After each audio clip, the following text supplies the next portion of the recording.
लब्बैक वालों के तुर्की में चर्चे। तैयब अर्दोगान ने पाकिस्तान समेत दुनिया भर के मुसलमानों के दिल जीत लिए। पाकिस्तान में खिलाफत उस्मानिया के अलम बरदार का लक़ब दे दिया गया। साद रिजवी सदी के बेहतरीन हीरो करार। तैयब अर्दोगान ने साद रिजवी और उसके चाहने वालों का ही नहीं बल्कि पूरे पाकिस्तान का दिल जीत लिया। इस्लामी इनकलाब की तैयारियां शुरू। आगाज पाकिस्तान से होगा। तैयब अर्दोगान ने अपने नुमाइंदा खसूसी को साद रिजवी के पास भेज दिया। खास पैगाम में क्या कहा? तहरीक लब्बैक इस सदी की बड़ी तहरीक बनकर सामने आने वाली है। अब लब्बैक का नारा तुर्की में भी सुनने को मिलेगा। तैयब अर्दोगान ने सरकारी तौर पर तहरीक लब्बैक से मोहब्बत का अमली सबूत दे दिया। नाजरीन, आगे बढ़ने से कबल आपसे गुजारिश है कि हमारे चैनल को सब्सक्राइब कर लें और बेल आइकन को भी दबा दें ताकि हमारी हर वीडियो आप तक बिला तातील पहुंच सके। नाजरीन, खिलाफत उस्मानिया नवंबर 1922 में चाहे खत्म हुई मगर इसकी लहर अभी तक मुसलमानों के दिलों में चल रही है। यही वजह है कि जिस तरह मुसलमान बरसगीर ने खिलाफत उस्मानिया के लिए आखिरी हद तक जाने का ऐलान किया था और उसके लिए जाने भी गंवा दी, खास तौर पर पाकिस्तान के मुसलमानों के लिए तुर्की के लोगों के दिल धड़कते हैं। तुर्की के सदर रजब तैयब अर्दोगान को इस मुल्क से इतनी ही मोहब्बत है जितनी वो अपने मुल्क तुर्की से करते हैं, मगर अब ये मोहब्बत मजीद मजबूत तरीन रिश्ते में बदलने जा रही है। जी हाँ, तैयब अर्दोगान ने इस बार पाकिस्तानियों को तहरीक लब्बैक के साथ मोहब्बत करने का ग्रीन सिग्नल दे दिया है। तैयब अर्दोगान साद रिजवी और उसके जानिसारों की जानिब से पूरे पाकिस्तान और पूरी दुनिया में रसूल अकरम सल्लल्लाहु अलैहि वसल्लम से मोहब्बत के दर्स के बाद इतना पसंद किया है कि वो अब साद रिजवी के दीवाने हो गए हैं। अपने एक बयान में तैयब अर्दोगान ने कहा है कि पाकिस्तान में तहरीक लब्बैक एक बड़ी मजहबी नहीं बल्कि सियासी जमात बनकर सामने आने वाली है।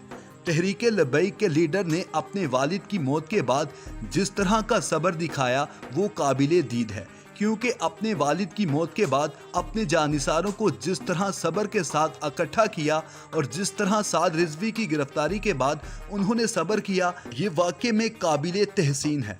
नाजरीन, तैयब अर्दोगान और मरहूम मोहतरम खादिम हुसैन रिजवी की आपस में जिस तरह की निस्बत थी वो सब जानते हैं। तैयब अर्दोगान खुद एक बड़े आशिक रसूल सल्लल्लाहु अलैहि वसल्लम हैं। इसी तरह मरहूम मोहतरम जनाब खादिम हुसैन रिजवी भी थे। यही वो अकीदत थी जिसने दोनों बड़े रहनुमाओं को आपस में बांधा हुआ था। कोरोना के दिनों में खादिम हुसैन रिजवी की वफात की वजह से तैयब अर्दोगान पाकिस्तान दौरा ना कर सके, मगर उन्होंने ये उम्मत मुस्लिमा और ख़ास तौर पर पाकिस्तानियों से वादा किया था कि जब भी वो पाकिस्तान तशरीफ़ लाएंगे तो खादिम हुसैन रिजवी के दरबार पर हाज़री ज़रूर देंगे। और शायद अल्लाह को यही अदा पसंद आई और तैयब अर्दोगान जहाँ पूरी दुनिया और सारा यूरोप ये कह रहा था कि वो नहीं जीतेंगे, अल्लाह ताला ने उन्हें भी फतह नसीब कर दी। खिलाफत उस्मानिया के अलम बरदार तैयब अर्दोगान को मुआहिदा लोज़ान के बाद तुर्की समेत पाकिस्तान और दीगर ममालिक में खिलाफत उस्मानिया के दाग बेल डाल दी हैं। तुर्क कौम समेत मुसलमानों का यह अकीदा है कि इसी इनकलाब को वापस लाकर अपनी खोई हुई ज़मीन जो इस वक्त सलीबियों के हाथ में है वापस लेनी है। तैयब अर्दोगान इस मकसद के लिए दुनिया भर में मसाजिद की तामीर में तुर्की की जानिब से हिस्से डाल रहे हैं। मुसलमानों की वो फौज कायम करने के कहाँ हैं जो न डर और बेबाक हो, और उसके लिए इस वक्त शेरों के शेर साद रिजवी खिलाफत उस्मानिया और तहरीक लब्बैक की क़यादत में आगे बढ़ने का भरपूर अज़म किए हुए हैं। मुसलमानों के किबला अव्वल को आहनी शिकंजों से आज़ाद करवाना है। यही वो बात है जो इस वक्त पाकिस्तान के सफ़े अव्वल के हीरो बल्कि मुसलमानों के नए हीरो साद रिजवी करने जा रहे हैं।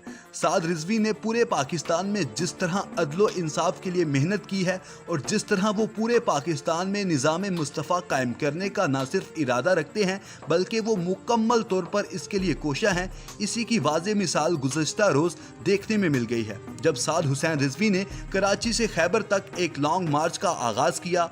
मकसद सिर्फ लब्बैक या रसूल अल्लाह था, जिसके बाद हुकूमत को कई अहम तरीन बातें मानना पड़ी। پہلی بار حکومت نے تحریک لبیک کے کہنے پر وہ قانون بھی بنانے کی حامی بھر لی ہے جس کے لیے بڑی بڑی نام نہاد مذہبی جماعتوں نے کوششیں کی تھیں۔ جو معاہدہ ہوا ہے، اس طے شدہ معاہدے میں کہا ہے کہ گستاخیوں میں ملوث گستاخان رسول اور مقدسات کا غیر جانبدارانہ ٹرائل چلا کر کیفر کردار تک پہنچایا جائے گا اور سزا یافتہ ملزمان کی اپیلوں کا فیصلہ بھی سپیڈی کیا جائے گا۔ 295 کے ملزمان پر 780 کا اطلاق بھی کیا جائے گا۔ معاہدے کے تحت سوشل میڈیا پر گستاخانہ اور غیر مہذب مواد ہٹانے کے لیے فلٹریشن نظام لگایا جائے گا، جبکہ ڈاکٹر عافیہ کی رہائی کے لیے وزارت خارجہ 3 روز میں امریکی حکومت کو خط لکھے گی۔ یہی وہ چیز ہے جس کے لیے سعد رضوی کے والد محترم جناب خادم حسین رضوی نے اپنی جان تک دینے کا عزم کیا تھا، اور واقفان حال کہتے ہیں کہ انہیں کورونا بھی اسی وجہ سے ہی ہوا تھا کہ وہ اس مقصد کے لیے دن رات لوگوں کو ملتے رہے۔ انہوں نے اس بیماری کا کسی بھی طور پر کوئی خوف دل میں نہ رکھا تھا۔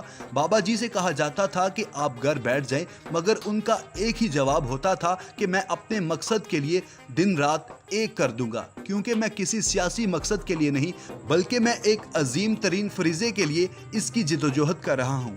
میرے لیے اہم یہ ہے کہ میں اپنی جان بھی دینی پڑی تو دے دوں گا۔ یہی وہ الفاظ تھے جس نے ہمیشہ سے طیب اردوغان اور رضوی صاحب کو ایک کر دیا، کیونکہ اس وقت امت مسلمہ میں ایک طرح کا درد دل رکھنے والے یہ 2 اہم ترین شخصیات ہیں، جن کا مقصد صرف اور صرف یہ ہے کہ وہ ہر صورت نظام مصطفیٰ اور خلافت عثمانیہ کی داغ بیل ڈال دیں۔ خادم حسین رضوی کے بعد اب ان کے بیٹے ان کے جانشین، اور جنہوں نے اپنے جانشین ہونے کا حق بھی بہترین انداز میں ادا کیا ہے اور کرتے رہیں گے، اور امت مسلمہ اسلامی دنیا کی ان 2 شخصیات کو کامیاب ہوتا دیکھنا چاہتی ہے، کیونکہ ان کی کامیابی میں ہماری بقا ہے۔ عد کا غیر جانبدارانہ ٹرائل چلا کر کیفر کردار تک پہنچایا جائے گا اور سزا یافتہ ملزمان کی اپیلوں کا فیصلہ بھی سپیڈی کیا جائے گا۔ 295 کے ملزمان پر 780 کا اطلاق بھی کیا جائے گا۔ معاہدے کے تحت سوشل میڈیا پر گستاخانہ اور غیر مہذب مواد ہٹانے کے لیے فلٹریشن نظام لگایا جائے گا، جبکہ ڈاکٹر عافیہ کی رہائی کے لیے وزارت خارجہ 3 روز میں امریکی حکومت کو خط لکھے گی۔ یہی وہ چیز ہے جس کے لیے سعد رضوی کے والد محترم جناب خادم حسین رضوی نے اپنی جان تک دینے کا عزم کیا تھا، اور واقفان حال کہتے ہیں کہ انہیں کورونا بھی اسی وجہ سے ہی ہوا تھا کہ وہ اس مقصد کے لیے دن رات لوگوں کو ملتے رہے۔ انہوں نے اس بیماری کا کسی بھی طور پر کوئی خوف دل میں نہ رکھا تھا۔ بابا جی سے کہا جاتا تھا کہ آپ گھر بیٹھ جائیں، مگر ان کا ایک ہی جواب ہوتا تھا کہ میں اپنے مقصد کے لیے دن رات ایک کر دوں گا، کیونکہ میں کسی سیاسی مقصد کے لیے نہیں بلکہ میں ایک عظیم ترین فریضے کے لیے اس کی جدوجہد کر رہا ہوں۔ میرے لیے اہم یہ ہے کہ میں اپنی جان بھی دینی پڑی تو دے دوں گا۔ یہی وہ الفاظ تھے جس نے ہمیشہ سے طیب اردوغان اور رضوی صاحب کو ایک کر دیا، کیونکہ اس وقت امت مسلمہ میں ایک طرح کا درد دل رکھنے والے یہ 2 اہم ترین شخصیات ہیں، جن کا مقصد صرف اور صرف یہ ہے کہ وہ ہر صورت نظام مصطفیٰ اور خلافت عثمانیہ کی داغ بیل ڈال دیں۔ خادم حسین رضوی کے بعد اب ان کے بیٹے ان کے جانشین، اور جنہوں نے اپنے جانشین ہونے کا حق بھی بہترین انداز میں ادا کیا ہے اور کرتے رہیں گے، اور امت مسلمہ اسلامی دنیا کی ان 2 شخصیات کو کامیاب ہوتا دیکھنا چاہتی ہے، کیونکہ ان کی کامیابی میں ہماری بقا ہے۔